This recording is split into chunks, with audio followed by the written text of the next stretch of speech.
Imagine कीजिए हम समय को पीछे ले जाना चाहते हैं, लेकिन सोचो समय को पीछे ले जाते एक समय ऐसा आता है जहां समय खुद ही खत्म हो जाता है। मतलब जहां से समय को पीछे ले जाया ही नहीं जा सकता, जिससे पहले वर्ड ही एग्जिस्ट नहीं करता था। कंफ्यूज हो गए क्या? मैं बात कर रही हूँ उस समय की जहाँ साइंटिस्ट के अकॉर्डिंग सब कुछ शून्य था। तो ये है आज से 1380 करोड़ साल पहले की वह घटना जब हमारा ब्रह्मांड बनने की शुरुआत हुई थी। ये वो समय था जब कुछ भी नहीं था, ना सूरज, ना चांद, ना तारे, ना ही कोई ग्रह। हमारे ब्रह्मांड की सारी ऊर्जा, पदार्थ, अंतरिक्ष, समय सब कुछ कैद था एक बहुत ही छोटे और बहुत ही घने बिंदु के अंदर, जिस बिंदु को साइंटिस्ट ने नाम दिया इनिशियल सिंगुलेटरी, मतलब प्रारंभिक विलक्षणता। तो जब सब कुछ इतने छोटे से बिंदु के अंदर था, तो इतना बड़ा ब्रह्मांड जिसे हम इमेजिन भी नहीं कर सकते, वो बना कैसे? तो चलिए आज आपको लेके चलते हैं ब्रह्मांड बनने के उसी सफर में। तो वीडियो को बिना स्किप किए एंड तक जरूर देखना, क्योंकि वीडियो के बीच में मैं आपको कुछ ना कुछ इंटरेस्टिंग फैक्ट्स भी बताऊंगी जो शायद आपने पहली बार सुने हो। तो चलिए समझते हैं ब्रह्मांड कैसे बना। ब्रह्मांड बना इस छोटे से बिंदु के फैलाव से, जिसे आज हम सब बिग बैंग थ्योरी के नाम से जानते हैं। ये बिग बैंग कोई ब्लास्ट नहीं था, बल्कि अंतरिक्ष अचानक ही बहुत तेजी से खुद ही फैलने लगा था। तो चलिए इससे रिलेटेड मैं आपको एक इंटरेस्टिंग फैक्ट बताती हूँ। बिग बैंग से पहले यूनिवर्स के होने की 3 थ्योरीज हैं। First theory is steady state theory, मतलब स्थिर अवस्था सिद्धांत। इस थ्योरी के अकॉर्डिंग यूनिवर्स का कोई भी स्टार्ट या एंड नहीं है, मतलब ये हमेशा से ऐसी ही है। Second theory is cyclic universe theory, मतलब चक्रीय मॉडल सिद्धांत। इस थ्योरी के अकॉर्डिंग यूनिवर्स एक कभी ना खत्म होने वाला साइकिल है, जिसमें पहले बिग बैंग होता है, फिर एक समय के बाद ये फिर से सिकुड़कर एक बिंदु में कन्वर्ट हो जाता है, और ये साइकिल कंटिन्यूसली ऐसे ही चलता रहता है। And the third theory is multiverse theory, मतलब बहुविश्व सिद्धांत। इस थ्योरी के अकॉर्डिंग हमारा यूनिवर्स अकेला नहीं है, मतलब और भी बहुत सारे यूनिवर्स हो सकते हैं, जिनमें से हम किसी एक यूनिवर्स का हिस्सा हैं। इनमें से किसी भी थ्योरी का कोई पक्का सबूत नहीं है, ये सिर्फ एक अनुमान है। ये था हमारा पहला फैक्ट। तो चलिए वीडियो को आगे कंटिन्यू करते हैं। तो हमारे यूनिवर्स को इतनी तेजी से फैलने को हमारे साइंटिस्ट ने नाम दिया कॉस्मिक इन्फ्लेशन, मतलब ब्रह्मांडीय मुद्रास्फीति। कॉस्मिक इन्फ्लेशन वही समय था जब पहली बार जन्म हुआ समय का, अंतरिक्ष का और ऊर्जा का। लेकिन अभी भी यूनिवर्स में कोई तारा नहीं था, सब कुछ था सिर्फ गर्म ऊर्जा के एक समुद्र की तरह। ब्रह्मांड बनने के शुरुआती 3 से 20 मिनट के अंदर ही एक प्रोसेस शुरू हुआ, जिससे ये ऊर्जा बदलने लगी कणों में, जिसमें सबसे पहले बने क्वार्क और इलेक्ट्रॉन, और फिर क्वार्क आपस में मिलकर बने प्रोटॉन और न्यूट्रॉन। फिर इसके कुछ ही मिनटों बाद इनसे बनने लगे पहले एटॉमिक न्यूक्लियाई, और इस प्रोसेस को साइंटिस्ट ने नाम दिया बिग बैंग न्यूक्लियोसिंथेसिस। चलिए यूनिवर्स बनने का आपको एक शॉकिंग फैक्ट बताती हूँ। आपको ये जानकर हैरानी होगी कि जब बिग बैंग हुआ तो इसका फैलाव इतना तेज था कि 1 सेकंड के बहुत छोटे से हिस्से में ही यूनिवर्स करोड़ों अरबों गुना बड़ा हो गया था। तो चलिए वीडियो को आगे बढ़ाते हैं। बिग बैंग न्यूक्लियोसिंथेसिस के बाद भी यूनिवर्स पूरी तरह अंधेरे में था और बहुत ही गर्म था। बिग बैंग न्यूक्लियोसिंथेसिस प्रोसेस के लगभग 3,80,000 साल बाद जब ब्रह्मांड ठंडा होकर लगभग 3000 केल्विन के टेम्परेचर पर पहुंचा, तब इलेक्ट्रॉन और न्यूक्लियाई मिलकर बनाने लगे पहले परमाणु, जैसे हाइड्रोजन, हीलियम और कुछ मात्रा में लिथियम भी। और यही समय था जब पहली बार प्रकाश को भी फैलने का मौका मिला, जिसे साइंटिस्ट ने नाम दिया कॉस्मिक माइक्रोवेव बैकग्राउंड। लेकिन याद रखिए, ये प्रकाश किसी चांद, तारे या सूरज का प्रकाश नहीं था।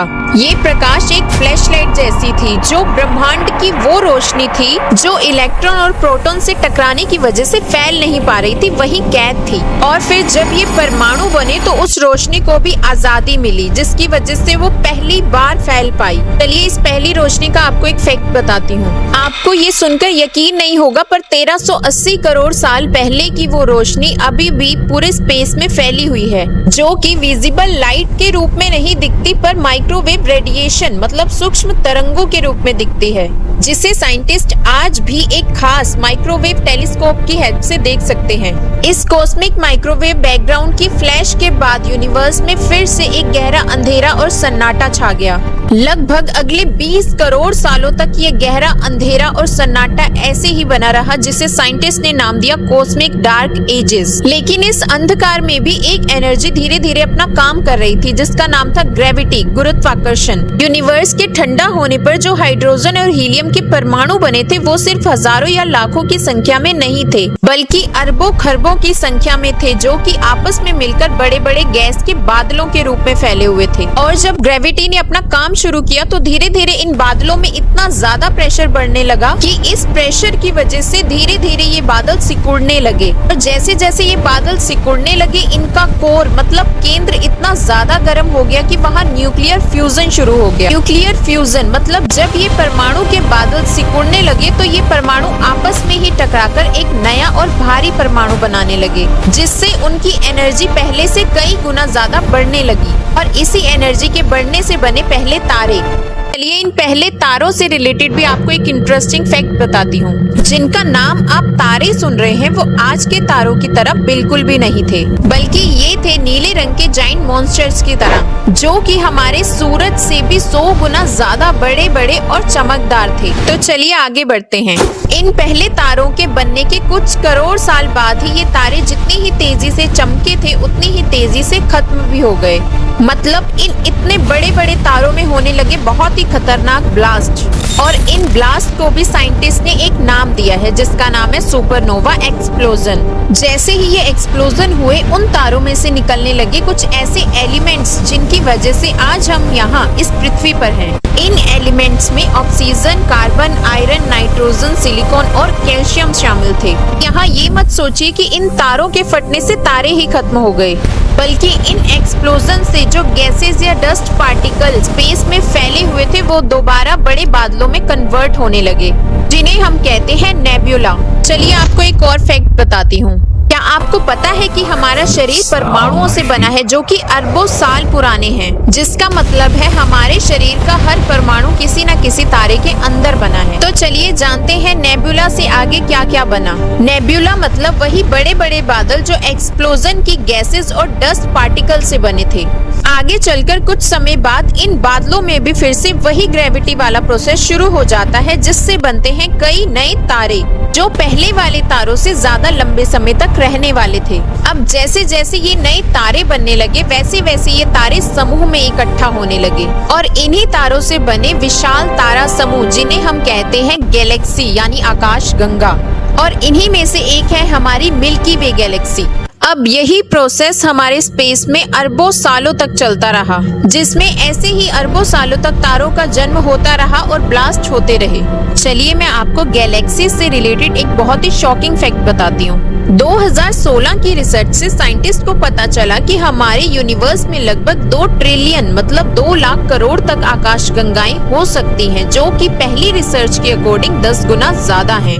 क्या आपको इस शॉकिंग फैक्ट के बारे में पता था? और फिर आज से लगभग 460 करोड़ साल पहले मिल्की वे गैलेक्सी के एक कोने में गैस और धूल का एक विशाल बादल घूम रहा था, जिसे साइंटिस्ट ने नाम दिया सोलर नेब्यूला। साइंटिस्ट का कहना है कि इस बादल के पास किसी तारे में इतना खतरनाक सुपरनोवा एक्सप्लोजन हुआ कि उसकी शॉक वेव्स ने गैस और धूल के उस विशाल बादल यानी सोलर नेब्यूला को अफेक्ट किया, जिसके बाद ग्रेविटी की वजह से ये बादल धीरे धीरे सिकुड़ने लगा। और जैसे जैसे ये बादल सिकुड़ने लगा, वैसे वैसे उसका केंद्र गर्म होने लगा। धीरे धीरे उस बादल के केंद्र में प्रेशर और टेम्परेचर इतना बढ़ने लगा कि उस बादल की गैस और डस्ट पार्टिकल तेजी से एक दूसरे के पास आते गए और केंद्र और भी ज्यादा गर्म और घना होता गया। और इसके कुछ समय बाद ही उसका केंद्र इतना ज्यादा गर्म हो गया कि वहाँ न्यूक्लियर फ्यूजन शुरू हो गया। और जैसे ही ये प्रोसेस शुरू हुआ, उसी समय वहाँ एक नया तारा जन्म ले चुका था, जो तारा कोई और नहीं हमारा सन यानी सूर्य था। चलिए आपको इस वीडियो का लास्ट और इंटरेस्टिंग फैक्ट बताती हूँ। क्या आप जानते हैं जब सूरज बना तो उस बादल के सारे पदार्थ सूर्य के अंदर नहीं गए। उस बादल के लगभग 99.8% सब्सटेंस ही सन के अंदर गए, लेकिन बाकी के 0.2% सन के चारों ओर ही चक्कर लगाते रहे। और वो 0.2% सब्सटेंस आगे जाकर क्या क्या बने, इसे हम अपनी नेक्स्ट वीडियो में कंटिन्यू करेंगे। तो अगर आप भी इस इंटरेस्टिंग यूनिवर्स फैक्ट जर्नी का पार्ट बनना चाहते हो, तो वीडियो को लाइक और चैनल को सब्सक्राइब जरूर कर ले, ताकि जब भी इसका नेक्स्ट पार्ट आए तो आपको सबसे पहले पता चले।